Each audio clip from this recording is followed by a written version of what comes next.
sometimes my clients don't know quite what it means when I say, don't write a story to your anxiety, your fear, or your depression.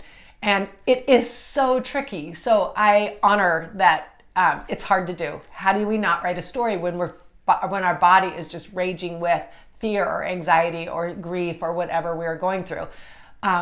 Because we know, or we think we know, the very story that is making us have this anxiety and fear and depression.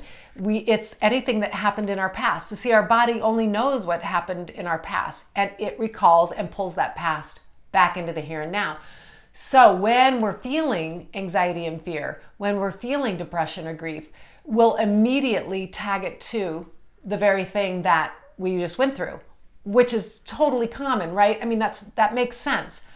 But if we're going to move forward in life, we need to start choosing not to grab and live in the past anymore. And so again, how do you do that?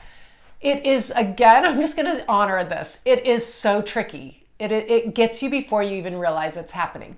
But here's how you do it. Let's say you wake up in the morning or you're going through the day, something triggers you, and all of a sudden, all this emotion is starting to come up. Maybe something triggers you into a trauma that you had in the past. Maybe you just woke up and maybe you had a bad dream or something like that, and it just triggered your emotion and you are feeling out of sorts. Maybe you hurt yourself. You twisted an ankle or you hurt your shoulder, and it's pulling back a memory of when you had trauma to your shoulder or your ankle that was very traumatic for you. Anything like that will come up and rise. So let's say we're getting those emotions. What you do is you kind of back off. You watch yourself like you're watching a movie. You don't get into the emotion. You kind of just back your spirit back a little bit and say, isn't that interesting? I'm feeling anxiety and fear. I'm allowing myself to feel this anxiety or fear or grief or depression. I'm going to breathe through it.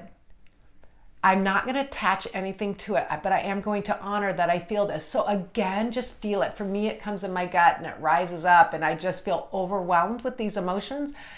And if I stay in the here and now, and if I stay in the breath, and if I honor the feelings and not try to shove them down, will they pass sooner than later? And I usually 2 to 3 minutes of really intenseness if I don't write a story and keep myself stuck in the story that brought me this anxiety or fear, right? So I'm just going to honor my body. Thank you so much for feeling the feelings. You must need to express this. I say this to my body. And as soon as it starts to pass, thank you so much. I release you to the light, and I call back my energy to me, and I call in the light. I call in God's love to surround me. And then a great tool is to put on the robe of light. So literally in my mind's eye, I see myself putting on this really comfortable robe.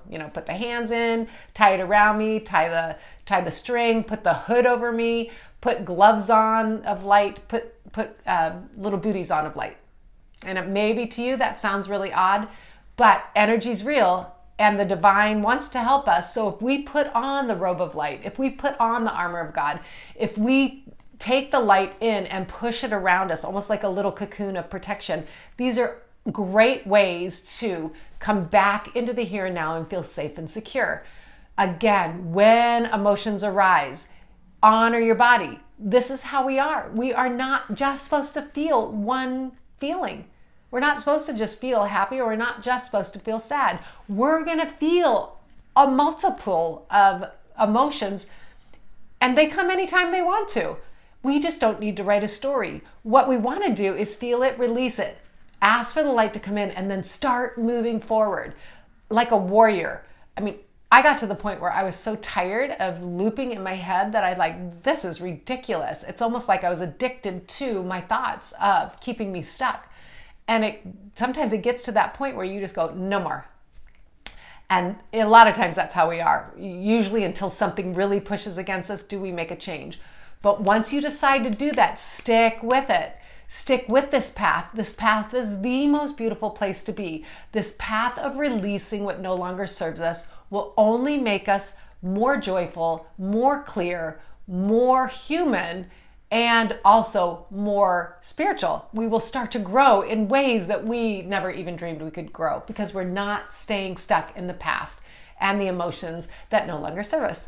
So I hope you have a great day. I hope that was a little encouragement. Have a great one. Bye.